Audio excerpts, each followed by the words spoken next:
Comment prier efficacement pour être exaucé par le Seigneur? Ôtez la puissance de la prière. Comment prier de la manière la plus efficace? Comment prier efficacement pour être exaucé par le Seigneur? Nous espérons tous que nos prières seront entendues et acceptées par Dieu, mais beaucoup de nos frères et sœurs sont troublés par le fait que leurs prières ne sont pas entendues et acceptées. Alors, comment devons-nous prier selon la volonté de Dieu pour que le Seigneur entende nos prières? Dans cette vidéo, nous allons vous apprendre comment devons-nous prier selon la volonté de Dieu pour le Seigneur entende nos prières et la puissance de la prière. Comment prier de la manière la plus efficace. 1. Nous devons prier avec un cœur honnête, ne pas parler avec prétention, impraticabilité et tromperie.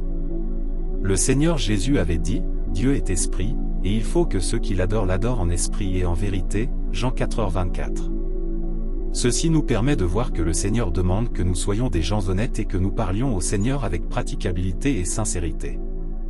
Nous ne devons pas être prétentieux dans nos paroles ou dire des choses irréelles, sinon nous essayons de tromper le Seigneur et nous le pousserons à nous détester. Dans notre vie quotidienne, lorsque nous adressons nos prières au Seigneur, nous avons l'habitude de dire des choses qui sont fausses, exagérées ou même vides, alors le Seigneur détourne son visage et ne nous écoute pas. Par exemple, nous disons souvent dans nos prières, « Seigneur, je sais que tout dans ce monde n'est que souillure et que nous ne sommes que des invités et des étrangers sur cette terre. Je voudrais t'aimer et te satisfaire. » Par contre, dans nos vies, nous ne réussissons pas à nous détacher des choses mondaines à l'exemple de la richesse, la réputation et le statut social, et nous les poursuivons même de manière très active. Des fois, nous prions le Seigneur en disant, « Dieu, j'aimerais être un serviteur loyal et te servir avec tout mon cœur, mon esprit et ma force. » Mais, lorsque nous faisons face à des difficultés dans notre travail que nous ne savons comment les résoudre, nous nous en plaignons. De telles prières ne sont pas réelles. Ce ne sont pas des mots qui viennent de notre cœur, alors le Seigneur ne les accepte pas. Alors, lorsque nous prions, nous devons parler au Seigneur du fond de notre cœur, de façon réelle et ne pas utiliser des paroles fausses et hypocrites. Nous ne devons pas nous soucier de la longueur de notre prière ou à quel point elle sonne bien, nous devons mettre l'accent sur la sincérité de la prière que nous adressons au Seigneur. Par exemple, en travaillant pour le Seigneur, nous pouvons aussi vouloir suivre les choses mondaines et la richesse dans notre cœur, donc, nous devons parler de manière honnête avec le Seigneur et demander au Seigneur de nous guider et nous aider à dépenser pour lui. Si nous rencontrons des difficultés, nous devons être sincères avec le Seigneur en priant, « Dieu, je fais face à des difficultés en ce moment, je suis faible, j'aimerais t'aimer mais, je ne réussis pas à trouver la volonté, alors j'aimerais que tu réconfortes mon cœur et que tu ne laisses pas mes difficultés m'affaiblir. » Après l'avoir dit, nous devons activement coopérer avec Dieu et avoir sincèrement foi en Dieu. Lorsque nous commettons des erreurs qui offensent le Seigneur ou lorsque nous nous méprenons au sujet de Dieu, au milieu des épreuves, nous expliquons même encore plus la corruption que nous exposons, nos réelles pensées et nos difficultés au Seigneur, etc. Ce que nous disons dans nos prières au Seigneur doit être sincère et vrai, parce que si c'est le cas, la prière entrera toujours en intimité avec Dieu, et Dieu écoutera nos prières. De cette manière, notre connaissance de Dieu augmentera fortement et nous ne cesserons de grandir dans notre vie. 2. Nous devons apaiser nos cœurs devant Dieu et ne pas faire de prières qui ne sont qu'une formalité. Le Seigneur Jésus nous avait dit, « Mais quand tu pries, entre dans ta chambre, ferme ta porte, et prie ton Père qui est là dans le lieu secret, et ton Père, qui voit dans le secret, te le rendra. » Matthieu 6h6. Les paroles du Seigneur nous disent que nous devons avoir un cœur calme et apaisé lorsque nous prions devant Dieu, et que nous ne devons être sous l'influence d'une quelconque personne, une situation ou une chose. Ce n'est que de cette façon que le Seigneur écoutera nos prières. Aujourd'hui, beaucoup de nos frères et sœurs se focalisent uniquement sur l'aspect extérieur pendant leur prière et ne prient pas en allant devant Dieu dans le calme. Considérez que si vous êtes occupé dans votre travail et que vous craignez d'arriver en retard le matin, dans le but de gagner du temps, vous pouvez murmurer une prière qui ne vient pas vraiment de votre cœur à Dieu. De telles prières sont une façon de faire de la figuration, de simples formalités. Ou lorsque nous disons une prière lors d'une réunion et entendons quelqu'un d'autre prier plus longtemps alors que nous n'avons pas grande chose à dire, nous avons l'impression qu'on passera mal aux yeux des autres si nous faisons des prières courtes, alors lorsque notre tour de prier arrive, nous imitons les autres et disons beaucoup, des fois même en répétant des choses que l'autre a déjà dites. De telles prières sont faites pour que les autres voient, ce ne sont pas des prières faites à Dieu avec un cœur apaisé. Alors, comment devons-nous prier ? Par exemple, nous pouvons être pressés d'arriver au travail le matin, mais en attendant le bus, nous pouvons apaiser nos cœurs et venir devant le Seigneur en silence. Nous pouvons aussi le faire dans nos cœurs pendant que nous sommes dans le bus ou dans notre bureau. Prier ainsi n'exige pas qu'on obéisse à une règle, cela demande juste que nous soyons proches du Seigneur et que nous ne nous en éloignions pas. De même, quand nous prions lors des réunions, nous ne devons pas chercher à plaire aux autres, ou nous occuper du regard des autres, nous devons juste chercher à venir devant Dieu en silence et lui ouvrir nos cœurs et accepter les mouvements du Saint-Esprit. Ainsi, nos prières ne seront pas qu'une formalité, et Dieu nous entendra. 3. Prier en se focalisant sur la volonté de Dieu et en mettant de côté les désirs extravagants. Le Seigneur Jésus disait aussi, « Ne vous inquiétez donc point, et ne dites pas, que mangerons-nous? Que boirons-nous? De quoi serons-nous vêtus? Car toutes ces choses, ce sont les païens qui les recherchent. Votre Père Céleste sait que vous en avez besoin. Cherchez premièrement le royaume et la justice de Dieu, et toutes ces choses vous seront données par-dessus. » Matthieu 6, 31-33. Le Seigneur Jésus nous a appris que nous ne devons pas nous préoccuper de ce que nous allons manger ou comment nous allons nous habiller. Nous ne devons pas demander ces choses au Seigneur, parce que le Seigneur va préparer et arranger tout ce dont nous avons besoin sur le plan matériel. Le Seigneur demande que nous fassions ceci, cherchez premièrement le royaume et la justice de Dieu, et toutes ces choses vous seront données par-dessus. Ceci pour dire que nous devons d'abord prier pour le royaume de Dieu et la justice parce que Dieu accepte de telles prières. En tant que chrétiens, nous savons tous que nous ne pouvons faire des demandes extravagantes à Dieu, mais parce que nous avons l'intention de recevoir des bénédictions, nous ne pouvons pas nous empêcher d'adresser souvent des demandes à Dieu, nous demandons des choses extravagantes pour satisfaire toutes sortes de désirs. Par exemple, pour que notre enfant aille dans une meilleure école, nous pouvons prier ainsi, « Mon Dieu, les examens de mon enfant auront lieu dans quelques jours. Je te confie mon enfant, je demande que tu lui donnes la sagesse pour qu'il, elle, ait de bonnes notes et réussisse dans l'avenir. » Ceux qui sont dans les affaires peuvent prier ainsi, « Mon Dieu, je te confie mon affaire, je demande ta protection, je te demande de bénir mon affaire pour qu'elle réussisse et de montrer aux incroyants les miracles que tu peux réaliser, ce qui me mettra aussi à l'abri du besoin des choses matérielles. » De telles prières sont pleines de nos propres désirs extravagants. Elles demandent toutes que Dieu fasse ceci ou cela en fonction de nos désirs. Nous sommes des créatures et nous devons avoir raison devant le Créateur. Nous devons avoir des cœurs qui craignent Dieu, et non des cœurs qui demandent que Dieu agisse selon nos volontés, mais prient en se focalisant sur la volonté de Dieu. Considérez que nous vivons les derniers jours et nous savons que les prophéties annoncent qu'il reviendra, alors nous devons plus prier pour que le royaume de Dieu descende plus vite sur terre, parce que, tout comme il est dit, que ton règne vienne, que ta volonté soit faite sur la terre comme au ciel, Matthieu 6h10. Nous devons prier pour que Dieu nous guide à devenir des vierges sages et être capables d'accueillir le Seigneur lorsqu'il reviendra. Nous devons aussi prier pour que nous puissions nous débarrasser de notre corruption et pour notre purification.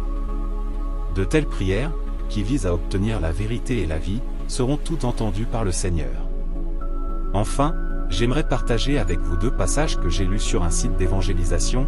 Qu'est-ce qu'une vraie prière?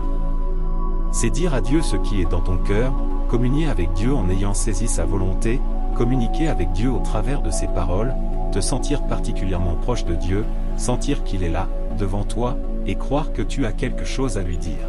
La paix de notre famille, la joie fréquente dans notre cœur, notre capacité à exprimer de l'amour et d'avoir de la patience envers les autres, et ainsi de suite. Peu importe les persécutions ou les tribulations qui nous ont été infligées, tant que nous prions le Seigneur Jésus, nous aurions alors la foi et serions prêts à endurer toutes les épreuves. Et notre Église a également prospéré progressivement. Toutes ces choses nous ont fait sentir profondément que la puissance de la prière est si grande. Cependant, au cours des dernières années, j'ai fréquemment entendu les frères et sœurs dire, pourquoi notre prière envers le Seigneur Jésus n'est-elle pas efficace? Pour recevoir à nouveau la grâce et les bénédictions du Seigneur, certains croyants jeûnent et prient alors que c'est inutile. Cela a fait que beaucoup d'entre eux sont devenus froids dans la foi et que l'Église est devenue désolée. Les frères et sœurs prient à la maison, mais leur prière est inefficace, de sorte qu'ils ne peuvent pas se maintenir sur la voie du Seigneur et donc généralement tombent dans le péché, ne pouvant s'en libérer. Beaucoup de croyants sont troublés par ceci. Pourquoi ne pouvons-nous pas bénéficier du travail du Saint-Esprit ou voir les bénédictions de Dieu quand nous le prions? Et comment prions-nous pour obtenir des résultats? Dans le passé, j'ai aussi eu la même difficulté. Bien que j'ai étudié la Bible plusieurs fois, je n'avais pas trouvé la source de ces questions. Je ne pouvais pas les résoudre avant d'avoir accepté l'œuvre de Dieu Tout-Puissant dans les derniers jours et de voir ce qu'il dit, lors de la prière. Tu ne peux pas répéter ce qui a déjà été dit, tu ne dois pas ramener des choses qui sont obsolètes. Tu dois t'entraîner spécialement à prononcer les paroles actuelles du Saint-Esprit, alors seulement tu seras capable d'établir une connexion avec Dieu. Dans ces mots de Dieu Tout-Puissant, j'ai finalement trouvé la réponse. Il s'est avéré que la chose la plus cruciale à propos de la prière est de suivre l'œuvre présente de Dieu. C'est seulement en pratiquant la prière à Dieu dans ses paroles présentes que nous pouvons l'avoir avec nous. Si nous nous en tenons encore aux vieilles choses et ne suivons pas l'œuvre présente de Dieu, cela équivaut à laisser l'approvisionnement de l'eau vive de la vie, et alors nous n'obtiendrons jamais les résultats désirés, peu importe comment nous prions Dieu. Repensez à l'ère de la loi quand les Israélites servaient l'Éternel Dieu dans le temple. À cette époque, le temple avait la gloire de Dieu. En priant Dieu, les prêtres et les gens ordinaires pouvaient obtenir la protection de Dieu et étaient tous capables de suivre strictement la loi dans ce qu'ils faisaient. Mais quand le Seigneur Jésus est venu faire son œuvre, les Israélites priaient encore le nom de l'Éternel Dieu dans le temple, observaient les lois et les ordonnances, et priaient pour que l'Éternel Dieu leur permette de se libérer du péché et trouver du repos. Cependant, peu importe comment ils priaient Dieu, ils ne pouvaient pas obtenir les bénédictions de Dieu, et en outre, ayant perdu la présence de Dieu, ils étaient incapables d'observer les lois et offraient même à Dieu des offrandes inférieures sur l'autel et tout le temple devint un lieu de commerce. De cela, nous pouvons voir que lorsque le Seigneur Jésus est venu faire son œuvre, le Saint-Esprit avait déjà quitté le temple et avait commencé à soutenir l'œuvre de la rédemption dans l'ère de la grâce faite sous le nom du Seigneur Jésus. Donc, à ce moment-là, l'œuvre et les paroles du Seigneur Jésus sont devenues l'œuvre présente de Dieu. Tant que les gens suivaient l'œuvre du Seigneur Jésus, invoquaient son nom, confessaient leurs péchés et se repentaient devant lui selon ses exigences, ils pouvaient être pardonnés pour leurs péchés. Et seuls ceux qui priaient au nom du Seigneur pouvaient obtenir la direction et les bénédictions de Dieu. De même, pourquoi les croyants religieux d'aujourd'hui estiment-ils généralement que peu importe comment ils prient le Seigneur Jésus, ils ne peuvent pas obtenir l'œuvre du Saint-Esprit? La raison fondamentale est qu'ils ne suivent pas l'œuvre et les paroles présentes de Dieu. Dieu est retourné sur la terre et a commencé l'œuvre du jugement en commençant par la maison de Dieu. Dans les derniers jours, Dieu Tout-Puissant s'est exprimé par des millions de mots de la vérité et a ouvert aux gens les mystères du plan de gestion de 6000 ans de Dieu. Dieu veut guider ceux qui le suivent dans les derniers jours pour qu'ils comprennent son œuvre, sa volonté et ses exigences pour l'homme dans les derniers jours à travers la vérité, ce qui accomplit les paroles du Seigneur Jésus. J'ai encore beaucoup de choses à vous dire, mais vous ne pouvez pas les porter maintenant. Quand le Consolateur sera venu, l'Esprit de vérité, il vous conduira dans toute la vérité, car il ne parlera pas de lui-même, mais il dira tout ce qu'il aura entendu, et il vous annoncera les choses à venir. Jean 16, 12-13. Ainsi, ce n'est que lorsque nous prions sur la base des paroles prononcées par Dieu aujourd'hui que nos prières peuvent être efficaces. Dieu Tout-Puissant dit, « Si tu veux que tes prières soient efficaces, alors elles doivent être basées sur ta lecture des paroles de Dieu. » Ce n'est qu'en priant au milieu des paroles de Dieu que tu pourras recevoir plus d'éclairage et d'illumination. Une vraie prière est démontrée par le fait d'avoir un cœur qui aspire aux exigences de Dieu, et d'être disposé à remplir ces exigences. Tu seras en mesure de haïr tout ce que Dieu est, sur la base de quoi tu auras la connaissance, et tu connaîtras et seras fixé sur les vérités expliquées par Dieu. Avoir la détermination, la foi et la connaissance, et une manière pratique de vivre après avoir prié, c'est ce qui veut dire prier véritablement, et seule une telle prière peut être efficace. Concernant la pratique de la prière, la parole apparaît dans la chair. Après avoir accepté l'œuvre de Dieu Tout-Puissant dans les derniers jours, j'ai vu que Dieu Tout-Puissant révèle tous les mystères que nous ne comprenions pas. En lisant les paroles de Dieu, j'ai compris les mystères du plan de gestion de 6000 ans de Dieu. Je sens que je suis plus béni que les saints dans les ères passées, du fait d'être né dans les derniers jours et d'être capable d'accepter la direction personnelle de Dieu. Chaque fois que je prie Dieu et que je pense qu'il fera un groupe de vainqueurs de notre génération, je me sens particulièrement inspiré et j'ai une plus grande foi en lui. Après avoir lu les paroles de jugement et de châtiment de Dieu Tout-Puissant, j'ai su que la raison pour laquelle nous vivons dans le péché est parce que nous sommes contrôlés par notre nature satanique. En voyant l'exposition de Dieu de notre tempérament corrompu et en voyant le tempérament juste qu'il a exprimé, je déteste et encore plus mon tempérament satanique.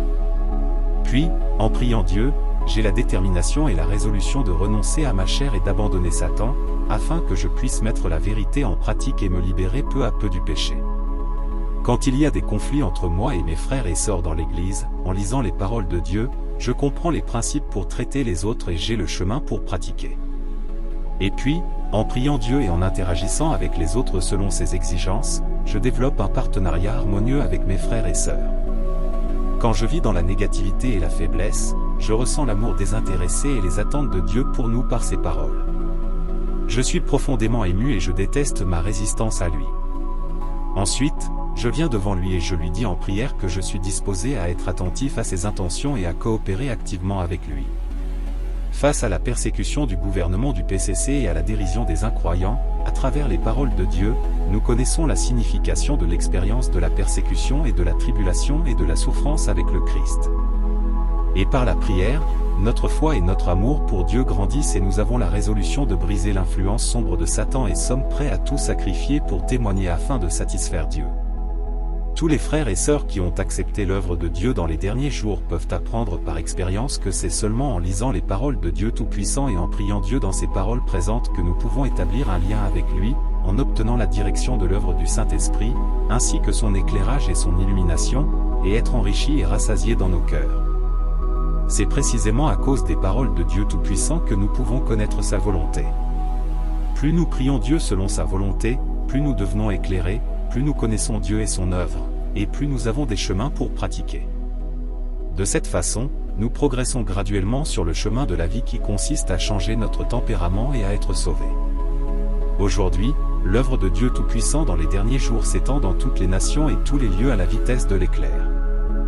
De plus en plus de frères et sœurs qui croient vraiment en Dieu et qui aiment la vérité ont accepté l'œuvre de Dieu Tout-Puissant dans les derniers jours. Nous apprécions les mots présentement exprimés par Dieu Tout-Puissant et obtenons l'œuvre du Saint-Esprit. En lisant les paroles de Dieu, nous avons l'éclairage et l'illumination de Dieu et nos prières sont efficaces. Par la prière, notre foi, notre amour et notre obéissance à Dieu continuent à grandir, et nous avons de plus en plus de connaissances de Dieu.